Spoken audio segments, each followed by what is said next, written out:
আজকে আমরা আলোচনা করব অষ্টম শ্রেণীর প্রথম অধ্যায়ের 3 ক্রমের ম্যাজিক সংখ্যা নির্ণয় সম্পর্কে। ম্যাজিক সংখ্যা নির্ণয়ের যে সূত্রটি রয়েছে সেটি হচ্ছে n মাল্টিপ্লাই n² প্লাস 1/2। অর্থাৎ আমরা যেহেতু এখানে 3 ক্রমের ম্যাজিক সংখ্যা বের করব সেহেতু n এর মান আমরা 3 ধরে নেব। তাহলে সূত্র মতে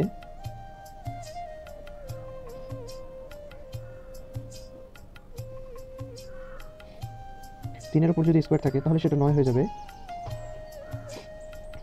9 আর 1 আমরা পেয়ে যাচ্ছি হচ্ছে 10, সেটা 3 এর সঙ্গে এখানে গুণ হিসাবে আছে, আর নিচে 2। 10কে যদি আমরা 2 দিয়ে কেটে দিই তাহলে পেয়ে যাচ্ছি 5। 3কে যদি 5 দিয়ে গুণ করি তাহলে পেয়ে যাচ্ছি 15।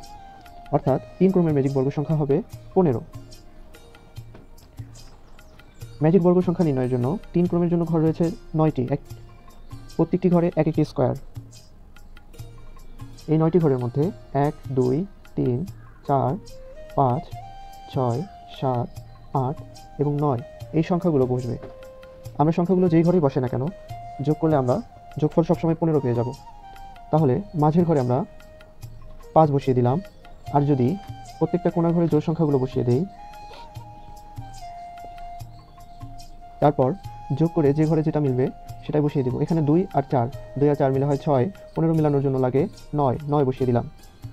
এখানে 4 আর 8 যোগ করে হয় 12, 15 মিলানোর জন্য লাগে 3, 3 বসিয়ে দিলাম। এখানে 2 আর 6 রয়েছে, 2 আর 6 যোগ করে হয় 8, 15 মিলানোর জন্য 7 লাগে। এখানে 6 আর 8 রয়েছে, যোগ করে হয় 14, 15 মিলানোর জন্য দরকার 1। এখন আমরা যেই দিক থেকে যোগ করি না কেন সবগুলোর যোগফল 15 হবে। যদি আমরা চাই কোনাকুনি যোগ করতে সেক্ষেত্রে যোগফল 15ই হবে।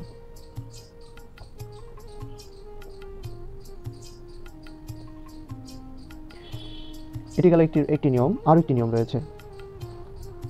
আমরা যদি মাঝের কলামের প্রথম ঘরের মধ্যে 1 বসিয়ে দেই তাহলে পরবর্তীটি নাম্বারটি লাঙ্গল আকৃতিভাবে চলতে থাকবে, কিন্তু এখানে কোনো ঘর না থাকার কারণে ওই সংখ্যাটি ওই কলামের শেষ ঘরে চলে আসবে।